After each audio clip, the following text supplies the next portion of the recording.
Hey everyone, and welcome to Bad Voltage. Here we are. It's Season 3, Episode 58. Hope you're all doing very well. I'm here with my compadres, Stuart, Jeffrey, Hinton, Langridge, and of course, Jeremy, Sam Altman, Garcia. Hang on, that seems harsh to Jeremy, but I don't know who Jeffrey Hinton is. So is that also harsh to me? The quote-unquote father of AI is a gentleman who just quit Google to be able to expound on his opinions on AI. Right. Yes. No, sorry. Yes. I knew the guy. I just hadn't remembered his name. So the T in GPT Transformer, he invented Transformers. I knew the guy. I couldn't tell you his name. I watched the BBC interview with him and stuff like that. Because we do preparation, would you believe it? I know. The godfather of AI. He's going to make you an LLM you can't refuse. I had a discussion with Chris Coyer the other day, during which I pointed out that I'm quite invested in this because I am, in fact, a large language model. So,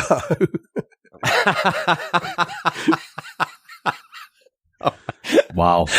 Can we name the show Large Langridge Model? Now, I thought that would be egotistical, but no, you've suggested it. I'm writing it down. I think we should 100% call it Large Langridge Model. I'm calling them large language models from now on just to see if anyone picks it up. I was going to be honest with you.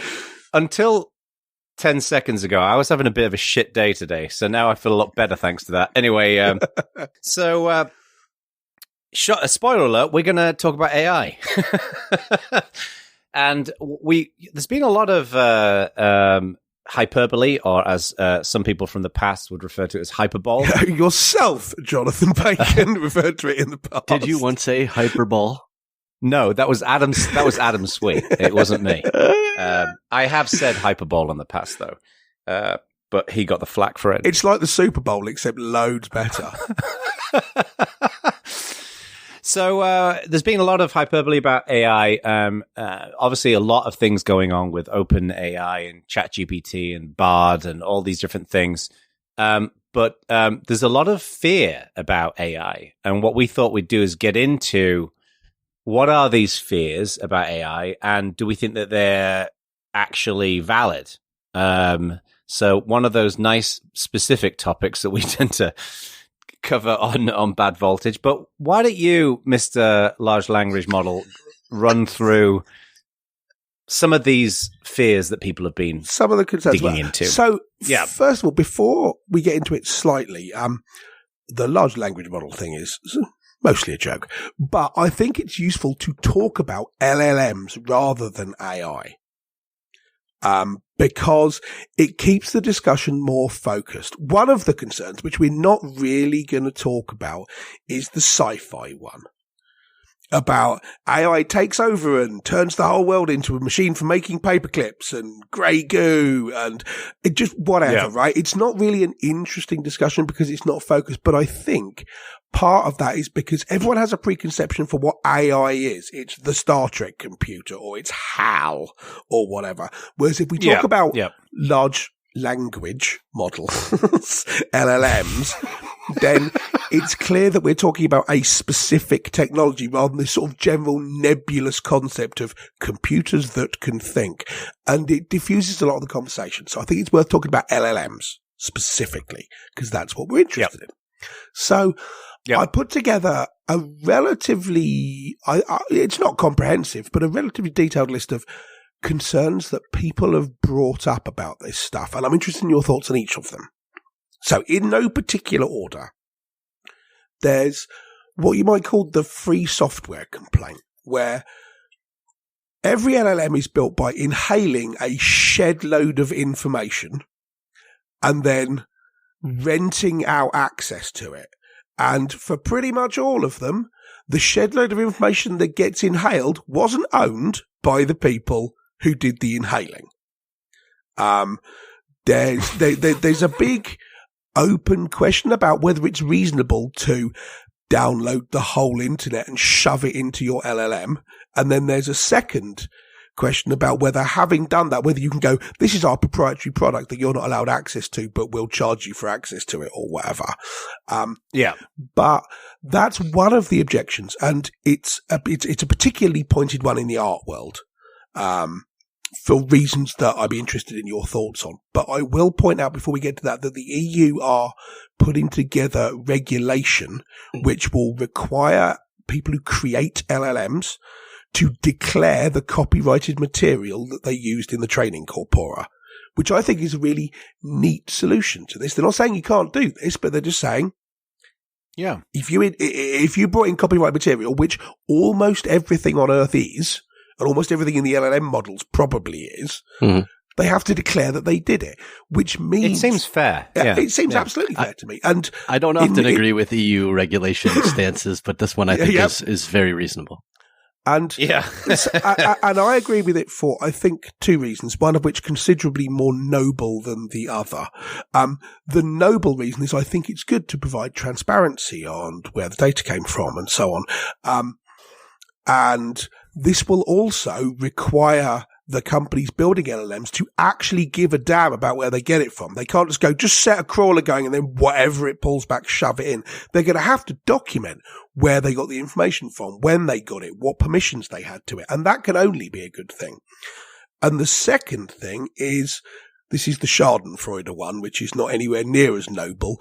I am enjoying the idea of watching people, huge companies who build LLMs, dancing in between saying, yeah, we used all this copyrighted information and getting beaten to death by Disney, or saying, we're not prepared to declare where we got this information to avoid being beaten to death by Disney, and then getting beaten to death by the EU. So, like I said, not a particularly noble motive, but I think like you said, I think it'd be transparent, yes? Right. All right. So that's one. Do we want to go through these one by one, or do you want to just get them all out first, do you think? I don't know. What do you think? We try. I mean, are we covered on that one, or have you got lots more thoughts about the source of training material for your LLMs? That seems uncontroversial to me.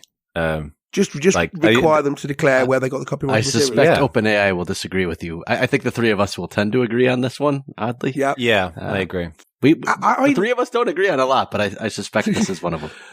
I think OpenAI, I don't know if they disagree. They wouldn't like to say they agree because they know it's just unilaterally bad for them. But Altman testified in front of Congress yesterday, said a whole bunch of things that AI should be regulated, that the model should be regulated, et cetera, et cetera. He explicitly avoided this topic, which, given the amount of prep I'm sure went into testifying in front of Congress for the first time, him leaving that out was, I imagined, not an oversight.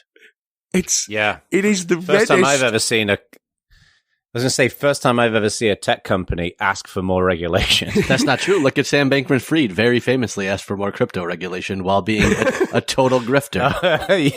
That's fair. And look at how well it worked out for that guy. Avoiding talking about this particular topic is the reddest of flags, to the point that I'm expecting Jeremy Corbyn to come in singing about it. And exactly the reason for this is that they know they haven't got a leg to stand on. Right? Well, in my opinion, at least, they haven't got a leg to stand on. So we all agree that people building large language models should have to declare where they got all the data from it. And if they find themselves in a position where they don't want to do that because they'll lose, then they can stop doing that. Yeah, I mean, there is a related conversation around searchability of information, like how Google handles this with the search engine. But I don't think we want to get into that because it's got nothing to do with AI and it's kind of irrelevant. But nothing to do with that. It's kind of related to the topic. Yeah, exactly. So that's fair. Okay, so the next one is what we might call the automation concern, which is that it puts lots of people out of a job and there's zero provision for what happens to those people. I don't think I agree with the premise. Okay.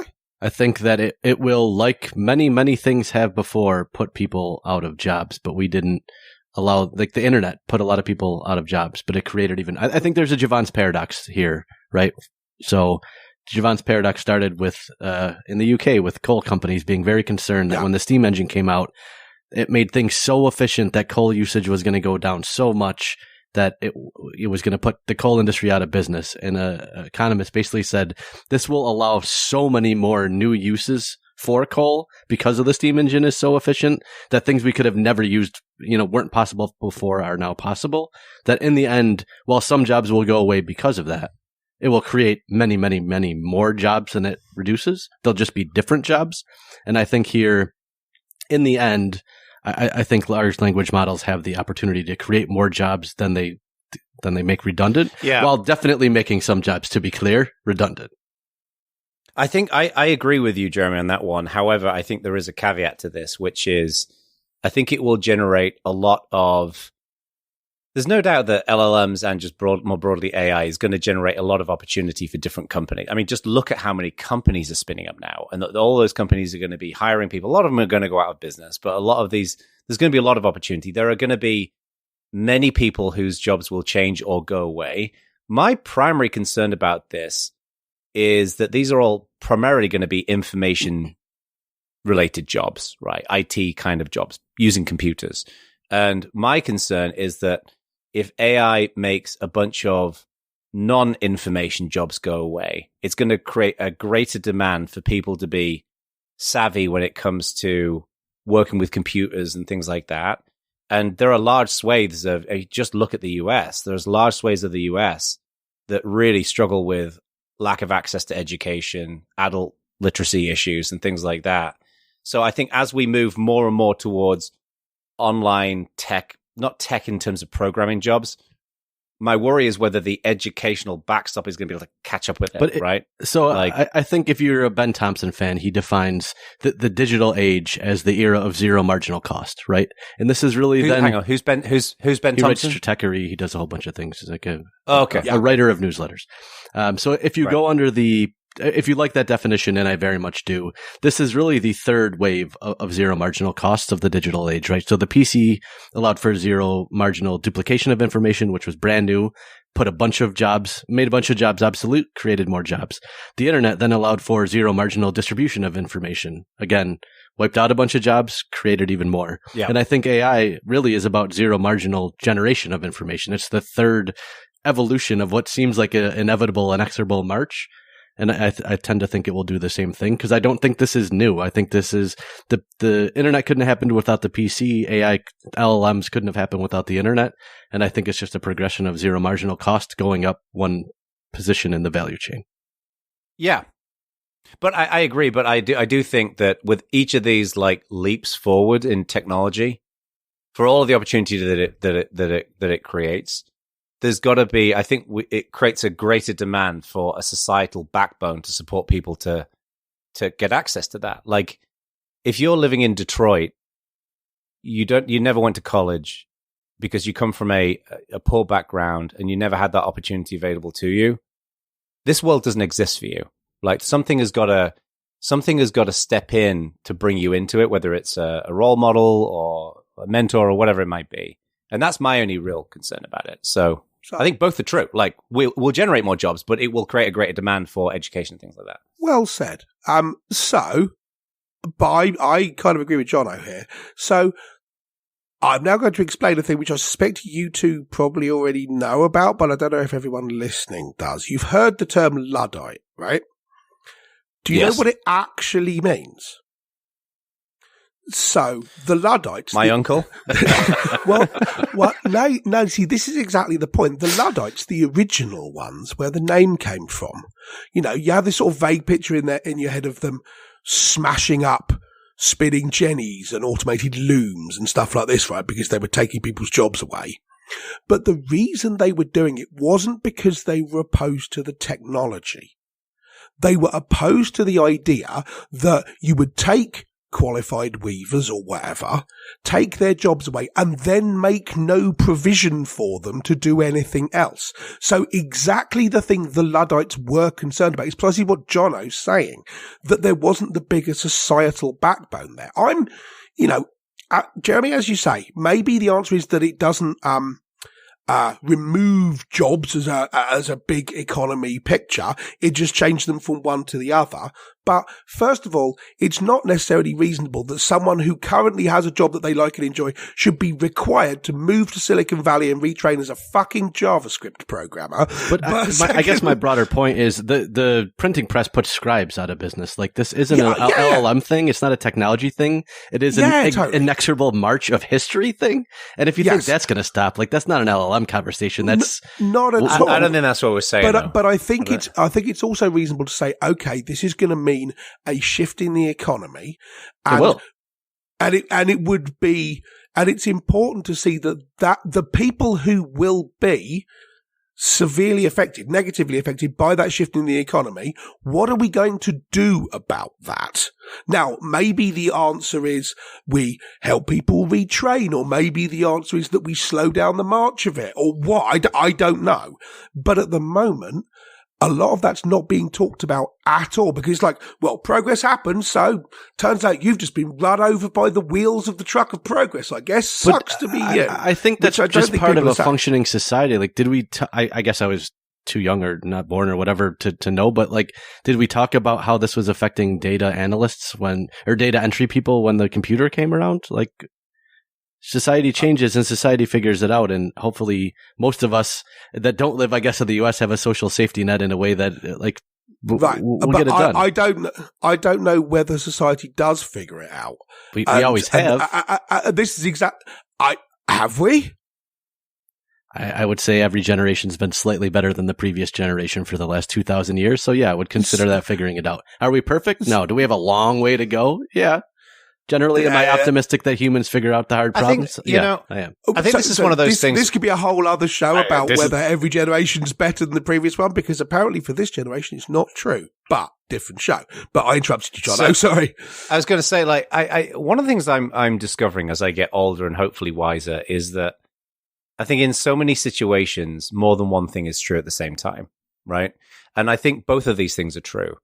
AI is going to generate loads of jobs, loads of opportunity, lots of businesses, lots of people doing things that they could never do before. And that's going to be amazing. And I don't think we can stop that march towards that. It's going to happen. To Jeremy's point, that's just the way human beings build things and use things. But I think that with anything, especially technological innovation, but other things, some people, quote unquote, get left behind. And I don't like that term, because getting left behind presumes that the onus is on the other person to bring them along, and I don't think it necessarily always has to be. But I think that whenever there's anything new, there's got to be implications around helping people to be able to understand and use it, right? You know, in the same way that even just for us with our generation, like, I don't know about you, Jeremy, but I'm pretty sure this is the case with Stuart. But like, when I was at school, nobody taught me anything about financial management. Nobody taught me about, oh, here's how you set up a pension, and here's how you can invest in the stock market and compounded interest and stuff like that. That's now a thing that kids are learning about in school, because it's become part and parcel of how people are growing up. Mm-hmm. And I think with this, like, the thing I worry about is I'm not worried about the people in San Francisco. I'm not worried about any of the people we know. I'm worried about, without picking on Detroit, the people in Detroit who don't have any like line into this world.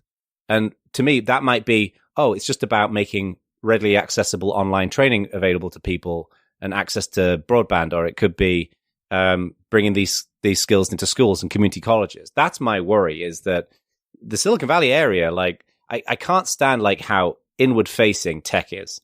Like, and it just tends to forget about so many people. Imagine how those of us that don't live in Silicon Valley feel about that. Yeah, exactly. it's even stronger out here. Yeah, it's multiple circles of bullshit. I mean, I was chatting to someone last week about this as well. Like, people outside the US.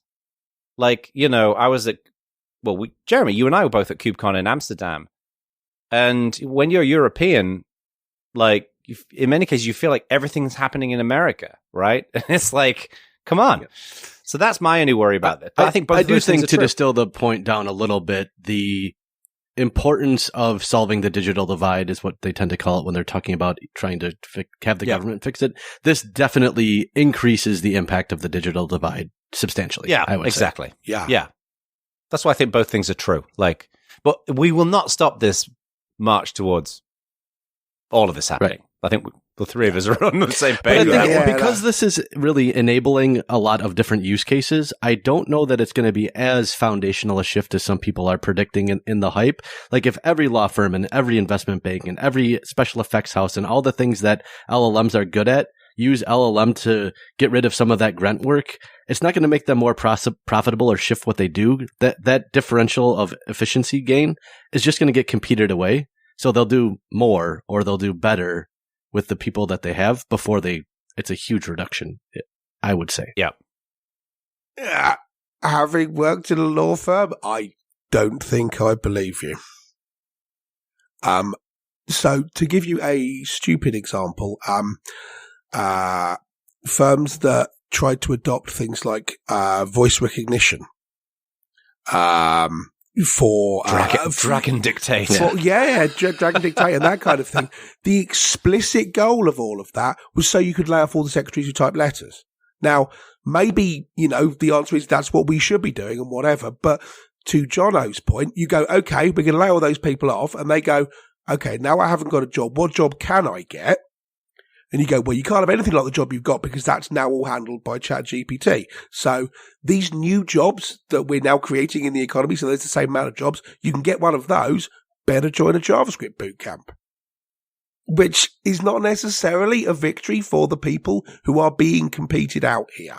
And I think... Sure. This is a concern that a bunch of people have raised.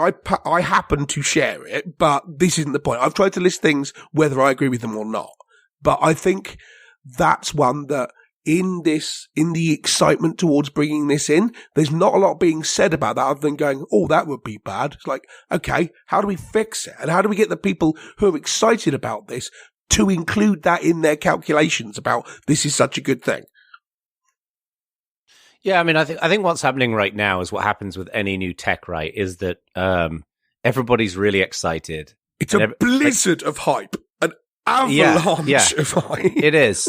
And the thing I'm finding particularly challenging about thinking about this is, and I will make the comparison to NFTs. From the very beginning of NFTs becoming a thing, I thought it was utter horseshit. Because everybody was getting into these big drawn-out debates about, it's going to completely change the way in which we think about value. And that was an interesting set of conversations to get into. We talked about it on Bad Voltage, right? The tricky thing with AI, I think, is with LLMs. No, I'm talking about the whole thing in itself. And also I can't say LLM without stumbling over my words or letters. The thing about this is that I think, especially with ChatGPT, like when all of us started playing with ChatGPT, we were like, holy moly, this is so far ahead than I think most people expected. That science fiction became a lot closer than I think anybody expected. And therefore, it's really easy to kind of jump off the deep end and start thinking like the full-on science fiction stuff is going to happen. Like with NFTs, the barrier was adoption, right? It's like, okay, if people don't use these things, then they're just not going to take off. And they haven't really taken off in the scheme of things. Whereas with AI, you can see it weaved into literally everything. So the thing I'm struggling with is, how do you actually analyze all of this in a way that you don't just buy into the hype? And I tend to be pretty skeptical about things. So, on one hand, I'm skeptical, but on the other hand, am I being too inward-facing and short-sighted? And I can't figure it out with AI. I just don't know. It's the only time we've ever talked about tech. Like with VR, we could all say, it's probably going to be bullshit. With NFTs, it's probably going to be bullshit. But I don't know with AI. It's completely different. I like your vibe that you're generally skeptical about things, apart from VR, where you're... I've been skeptical about VR for a long time. Dude, you have betted on every VR fish hook for the last 15 years. No, I have not. Jeremy? Although, I am going to buy a Pimax crystal headset. And by the way, if the good people at Pimax are listening, send me one for free. It's worth a shot. So we could talk about this forever. And I think this is not a particularly technology thing. This is a much bigger picture, how we run a society thing. And this latest technological change is unearthing the same things that other technological changes have unearthed. And we haven't, honestly, we haven't dealt particularly well with, in my opinion. So to recap, we're on the same page in terms of copyrighted material. Yeah. Right. It sounds like, I don't want to put words in your mouth, Jeremy, but it sounds like we all agree that this march towards LLMs and AI is happening. It will create a lot of opportunity in jobs, but society needs to be ideally better prepared when it comes to the digital divide. Yep. What's next? So the next one is what I've called... We're solving it right now. Yeah, here it is. what I've called the costlessness concern. If it's free or very easy to generate text and images and sound and so on, it becomes very easy to flood markets and places with it. We already have a problem with this to a relatively large extent already, right? It's basically impossible to get a hotel online because you search for hotels in Copenhagen and the one site which might be good is swamped by 1 billion sites which just scrape content off one another and throw ads all over it or whatever. And this, with LLMs generating stuff, you get things like automated fake news sites. You get students submitting LLM-written essays because it's essentially costless to do so. Anywhere where you are required to provide some text or some sound or some imagery, you can now have a computer do it for you, and you can have the computer do it for you 500,000 times if you want to, which is a problem. I mean, that's how zero marginal cost works, I guess. Yes, it is. I mean, as far as I can tell, this is just an unambiguous downside with the idea of zero marginal cost things. And therefore an argument against the concept. I'm not saying there aren't advantages as well, but this is pretty much a downside. Jeremy looking skeptical about the downsideness of it. I am. I'm curious what John was going to say. I was just going to say, like, I agree with you. I mean, look, we think there's enough bullshit on the internet right now. Prepare yourselves, everyone. Yeah, exactly. You know, right? it's coming. But although the one thing I would say here is that I think one of the great benefits of, and I'll just use ChatGPT as an example here, which I'm using it for, is when you feed it the right kind of information from you, it's a much more efficient way of generating actually really good content. So I'll give you an example. One of the things I do with my Community Leadership Core Accelerator is when people ask a question, I record a video and I answer that question. I upload it to this archive. And this platform I use called Rewatch generates a transcript. I take that transcript, I feed it into ChatGPT. So it's what I'm saying. And then I say, create a social media post from it. And it generates a social media post. And I go and make some edits and tune it. But it's essentially replaying back what I said.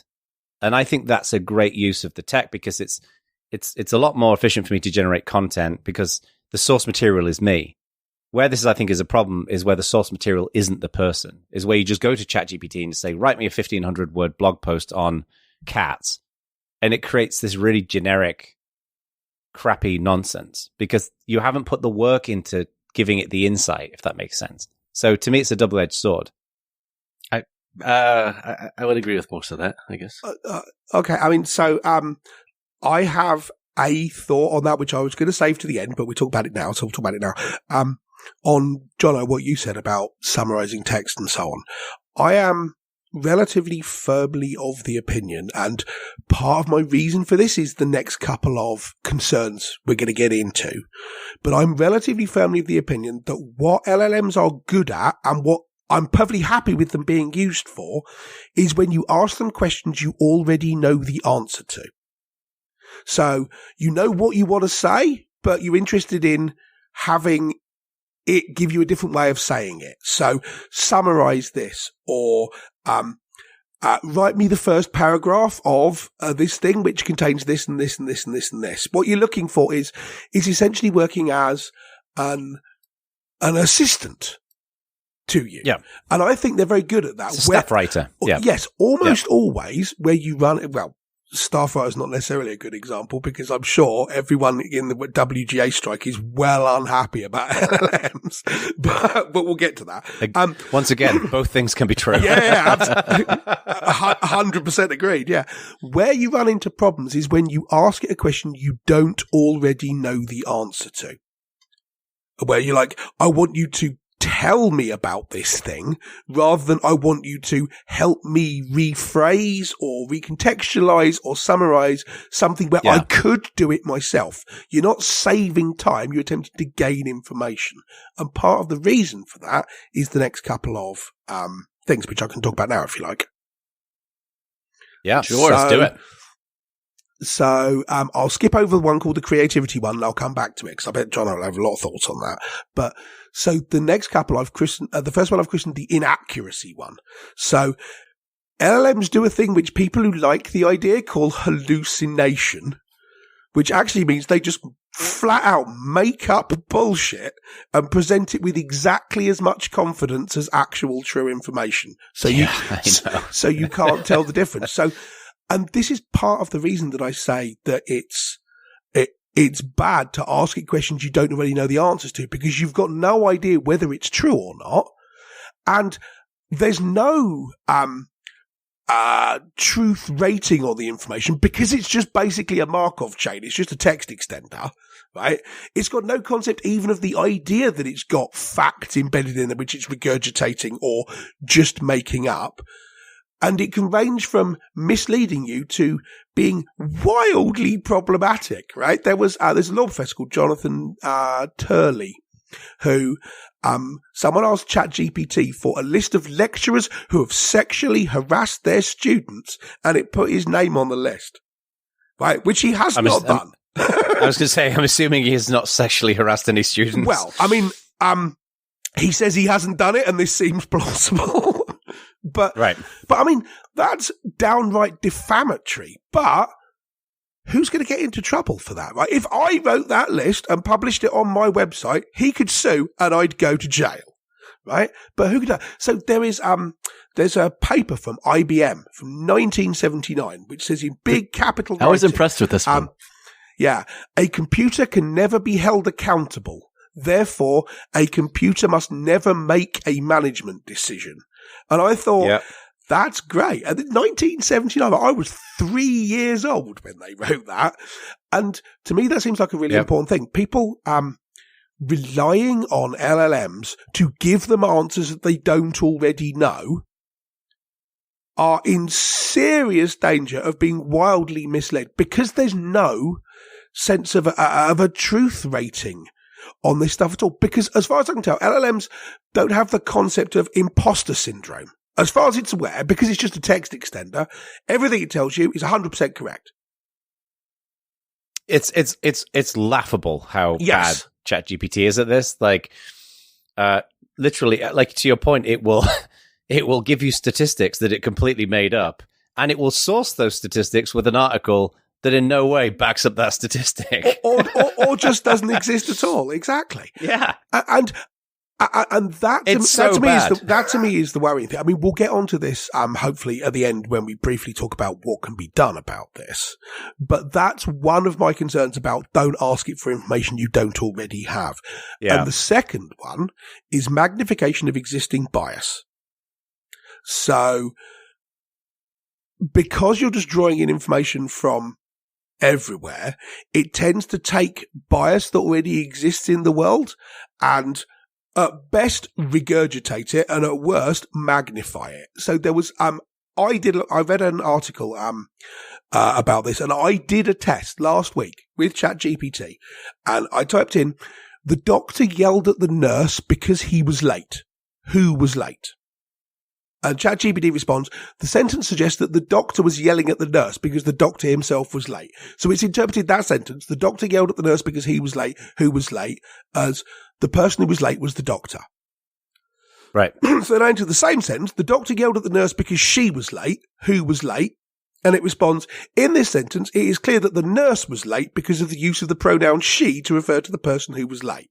Which means that it's basically assuming doctors are men and nurses are women, right? This seems like not a good idea. And it's something that... And hang on a second. I'm missing something here. So is the in the second... Say the second sentence again. So the first sentence was, the doctor yelled at the nurse because he was late. So who was late? Yeah, the doctor. Right. Right. That's what it says. But there's no actual indication from the sentence. The reason this is a useful test sentence is because the sentence is intentionally ambiguous. The only reason you'd have an opinion about was it the doctor who was late or was it the nurse is because you think he refers to one of them rather than the other. You replace that with she, it switches it to the other one. Right? And so maybe... So hang on, second sentence was the doctor was late. The doctor yelled at the nurse because she was late. Who was late? Exactly the same sentence, except we just change he for she. But I'm confused here because it's referring to the nurse as a she. The point is that the sentence is ambiguous and the model is determining it based on he or she based on existing biases. Because unless my brain is not working, the man has to be the doctor, and of course the female has to be the nurse. Yeah. You still don't look like you understand. I get it now. Yeah. I get it now. Yes. Sorry. So the point is, it's an attempt to come up with a sentence which will cause whoever's answering it, whether that's me or ChatGPT or whatever, to exhibit the fact that you think, oh, it said he, it must mean the doctor. Oh, it said she, it must mean the nurse. Right? It's a way of getting you to think about the fact that you're thinking in that way. That to me is another problem. This is part and parcel, I think, with the hallucination thing. That it's at best regurgitating existing bias that it finds in the information that's part of the training corpus, which is like the internet or whatever. And, also not a good thing. So I have two questions about this because it's not something I've read up on. Do you remember there was the thing a while back where, was it Microsoft built an AI thing and put it on Twitter and it turned into became racist almost immediately? There's something like that. I forget what it was. Yes. Was that it? I think it was Microsoft. So the way this is this because the quantity of the information on the internet that it was soaking up, or the quantity of the material it was soaking in from from Twitter was racist? Or is there some other reason why it becomes that way? The Microsoft chatbot, as I understand it, was different to this. So what an LLM, and you'd need to talk to someone who's actually in the weeds on this sort of thing. But as I understand it, the point about what an LLM is doing is it's basically a Markov chain, right? You've seen the, autocorrect on your phone where you just type one word and then it picks the word it thinks will come next and lets you show that. Then it picks the word it thinks will come next. An LLM is at a very, very, very, very oversimplified level. That's what it's doing. Right. And so if it sees in its training corpus a bunch of sentences which assume that doctors are men and assume that nurses are women, it will regurgitate that existing experience. Whereas a person, when asked, wouldn't do that. Not necessarily because they wouldn't think it, but because they know to correct for it. Right. The Microsoft chatbot thing, as I understand that didn't have as much, it didn't do the LLM model thing. It was basically reacting to the things people told it. So the things people were saying to it was its training corpus, kind of. And therefore, if people told it a bunch of racist stuff, it would regurgitate that racist stuff. ChatGPT doesn't, as I understand it, take in everything you tell it and make it part of its model. It does during that session, but then after that session, it forgets all about your conversation with it, I think. Yeah, it's actually, and I think they also do a ton of RLHF, which is the reinforced learning through human feedback. So they're actively, through humans, training the model not to do that. Right. I don't know. Yeah. I don't know whether the conversations that we are currently having with ChatGPT, I'm sure they're being recorded by OpenAI, but I don't know whether they're being used as fodder for the next instance of the training model. They demonstrably are, because it's already leaked secrets that could not have been ingested any other way. Right. Oh, okay. Cool. I didn't know, but so it sounds like the Microsoft chatbot thing is basically if you brigade it with a bunch of racist content, then it becomes more racist. So if you brigade it with a bunch of, I don't know, basket weaving content, then it sounds like it would bias towards that. It's based upon the same volume way, of the input, right? In the same way that I have just described LLMs as being like autocomplete on your phone, for which I'm sure the OpenAI people will take out a contract on me. The Microsoft chatbot was basically Eliza. You know that thing where you said, I've got a spoon, and it went, I have found your spoon, or what do you think of your spoon? It's a Rogerian psychoanalyst from the 1950s. That's that in Emacs. That's basically what I understand. It was called Tay, I think. TAY, something like that. The Microsoft chatbot. I can't remember the name of it. Right. It was something along those lines. In essence, it was Eliza, and in essence, an LLM is autocorrect. Now, obviously oversimplifying, but that's my understanding. Okay. I don't want to take us off track, but one thing that that's not on your list here, but it refers to the costlessness piece.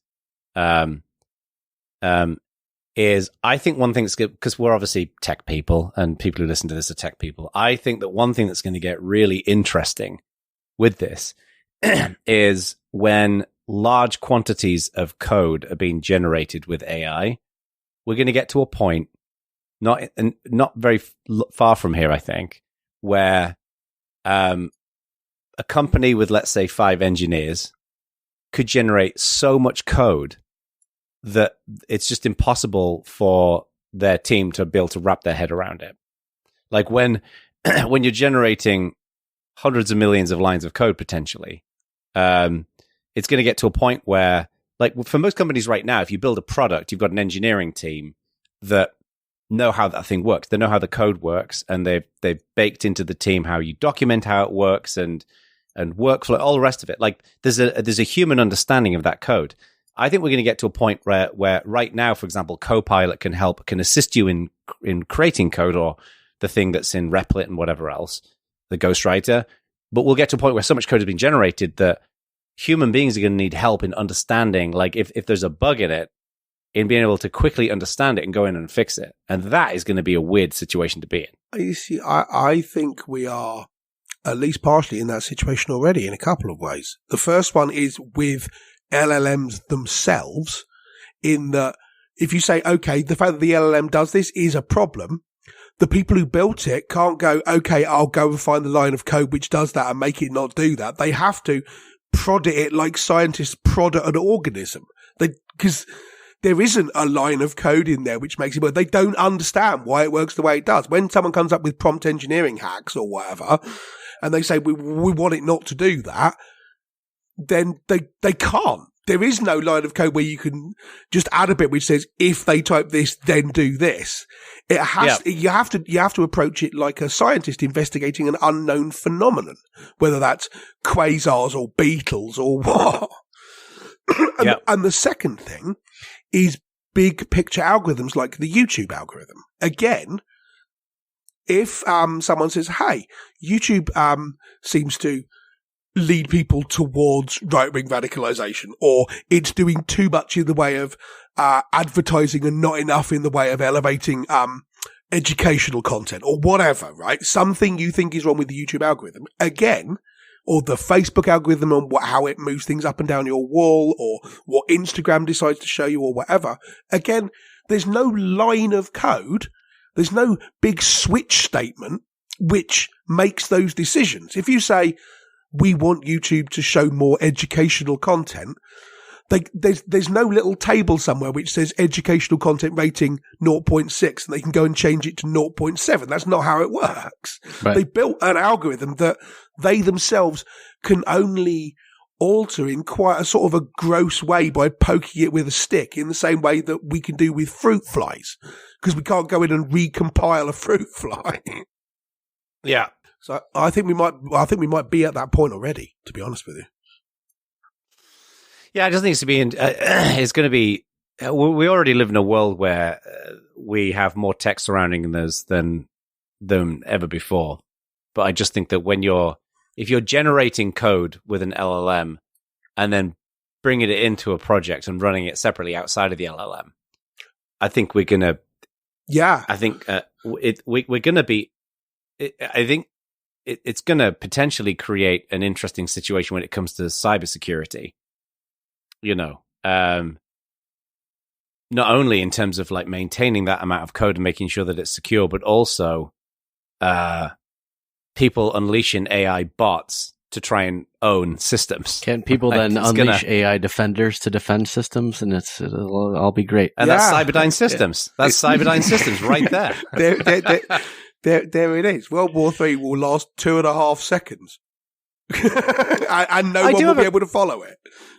Do you guys, like, when you think of all of this stuff, if where we are right now is step 1 on a graph, and step 10 is literal Terminator 2, right? This is like specifically robots. The sci-fi thing we said we weren't going to talk about because it's pointless, but carry on. I know, but it's a bit of fun, isn't it?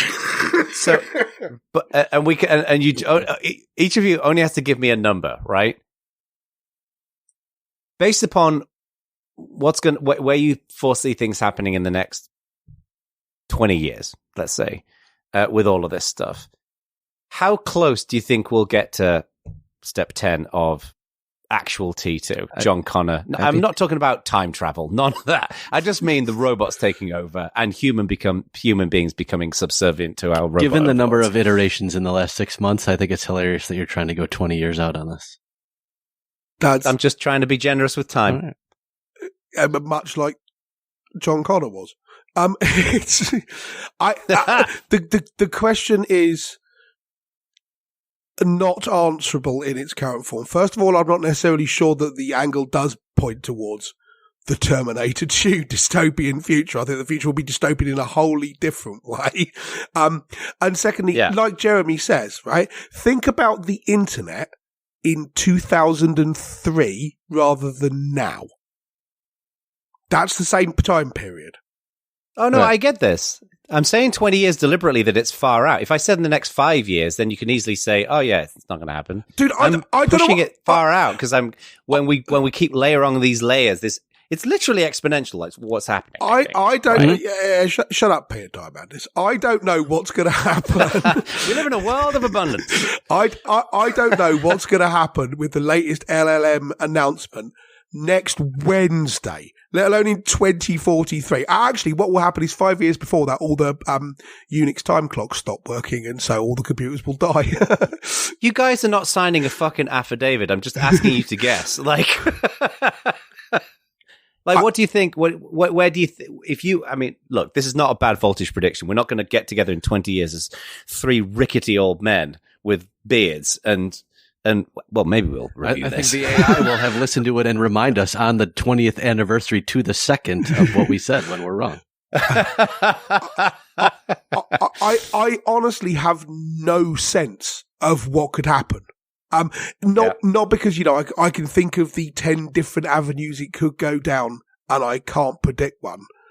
I do not know. At all. I mean, with the internet, I had a vague sense of what it could be. In 2003, there's no way you thought in 20 years what's going to happen is Gab. No, not at all. But I had a sense of it would be creative. What this is more like, this is like asking whoever thought up TCP to predict Gab. Right, it's just an unimaginable consequence of it.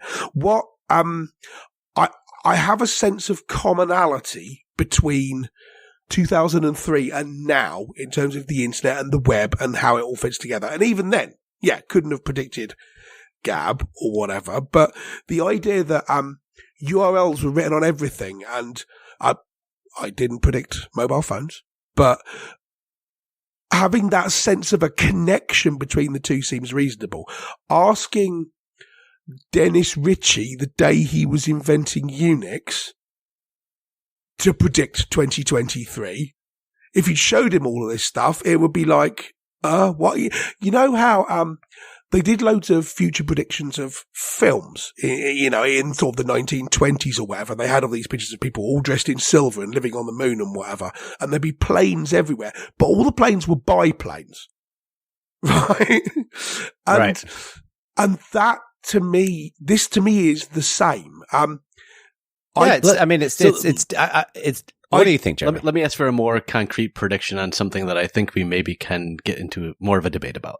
Yeah. So there's an extreme scenario on one side where there are a handful of giant foundational models, and basically everything on Earth runs on top of those models. And there is the other side of that, which will be where the spread of LLM is both wide and deep. There's large models, there's small models, there's open models, there's closed models, there's horizontal models, there's vertical models. But there's a wide swath of them, and everyone builds on their own, and there's different ones. Do you think it's likely that like Google has a model, OpenAI, and that's it, and everyone builds on those two APIs? Or do you think there is a chance for there to be a billion models that everyone uses differently? Given that we've already seen some open source-ish models around, I think if it goes in that direction at all, which I'm not sure it will do, I think it will look like a whole bunch of other tech stuff at the moment. Like there are loads of social networks, but 2 or 3 big ones. There are loads of car rental companies, but 2 or 3 big ones. That's a sort of a business function, right? Things tend towards oligopoly. It's a fun board game, everyone. and monopoly if someone can get away with it for a bit. But there's very little which you could entirely lock people out of, and that balance. But I mean, the LLMs are something you build on, really, right? So it'd be more like how many databases are there? I don't know, thousands, with dozens that are popular. I think whatever is the cheapest and most convenient will win. Yeah, so that is what happens with everything else. Obviously, people building these things want to establish themselves as a platform, as an ecosystem, as the infrastructure on which everything else depends, like TCP/IP did or whatever. And maybe there'll be a few big ones, but a lot of this depends. So going back to the thing about the upcoming regulation and where the data comes from, if that gets sorted in such a way that you can't just inhale all the stuff, then maybe LLMs go away as a concept. And if they go away so you can do that, then there's nothing stopping other people doing it too. I think. So I can't imagine a world in which there are half a dozen big ones controlled by big companies and nobody else gets a play. I can imagine a world in which there are half a dozen big ones controlled by big companies and all the others are a bit obscure or a bit awkward or not as good, in the same way that, say, social networks work at the moment, or mobile phones work at the moment, or operating systems work at the moment, or database software works at the moment. Yeah. How I feel about it. Yeah. I don't know. And so the last, good question. And so the last concern I have, that I picked up researching this, and I'm interested in your thoughts on this, is I called it the creativity one, which is if the next generation of music and art and writing is largely being written by LLMs because it's whether you think that the top end of it will be being done like that, a lot of writing is going to start coming from LLMs because it's easier and it's costless to do so. People will turn to it. Jono, a lot of your writing is being done by not the original thought, but the actual writing.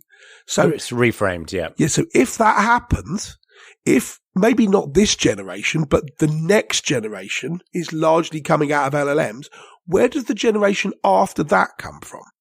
How much actual creativity needs to be injected into the process to keep it going?